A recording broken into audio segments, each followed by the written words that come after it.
सांघातिक विभत्स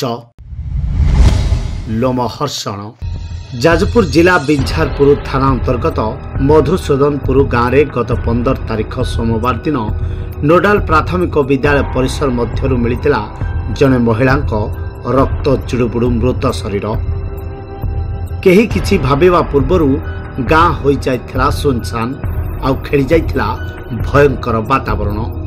शरीरटी थिला सेही ग्रामर अलेख बेहरा स्त्री विनोदिनीकर। खबर पाई बिंझारपुर थाना पुलिस घटनास्थल में पहुंची रक्ताक्त अवस्था स्कूल लाट्रिन मध्यरु विनोदिनी मृत शरीर को उद्धार करथिला। तेबे विनोदिनी को हत्या करा जाइछि बोली एक लिखित अभियोग करथिले विनोदिनी स्वामी अलेख बेहरा। अलेखଙ୍କ एतला आधार रे शव व्यवच्छेद करी तदंत आरंभ करिथिला पुलिस। तदंत बेले पुलिस सन्देह घेरक आसीथिला मृत विनोदिनी सैतानी स्वामी अलेख बेहरा एवं सहयोगी बादल बेहरा। मधुसूदनपुर से रिपोर्ट करते स्त्री विनोदिनी साहू मर्डर कराई एवं कानफुल लुट कराई इंटरोगेशन करी तदंत ये करी बुझे पाइलु जे सी अलेख बेहरा ये स्त्री सहित बहुत दिन है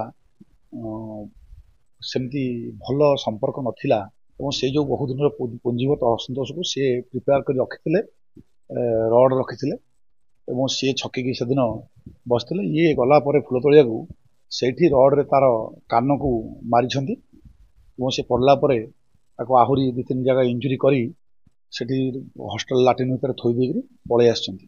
कंप्लेंट ची जे अलेख बेहरा एवं सहयोगी जो थे बादल बेहरा ए दुजन को गिरफ करा जायछि।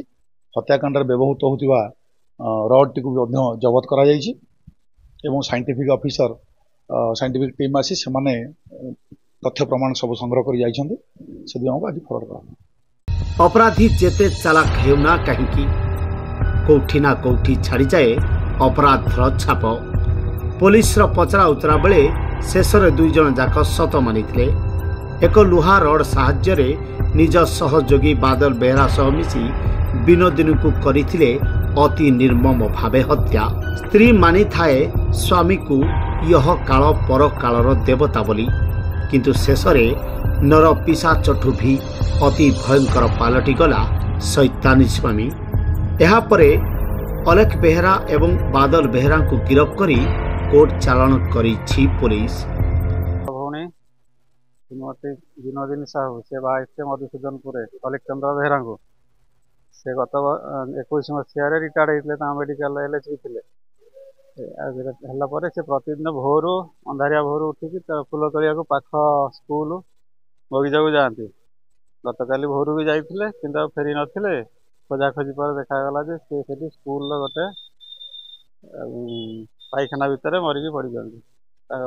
पुलिस की खबर दिला पुलिस आसिक देखिले एटा हणाहणी केस होती तार कानफुल छिंडे नहीं हाथ रू जो चूड़ी नहीं मारिकी जो मुंड फुंड जी फुल फुल पड़ी घोषारी घोषारी नहीं घर पे घर पूरा रक्ताक्त पिटिकी आखि फाखि सब फुली जाती दड़ा जामापटा चिरी जाइए।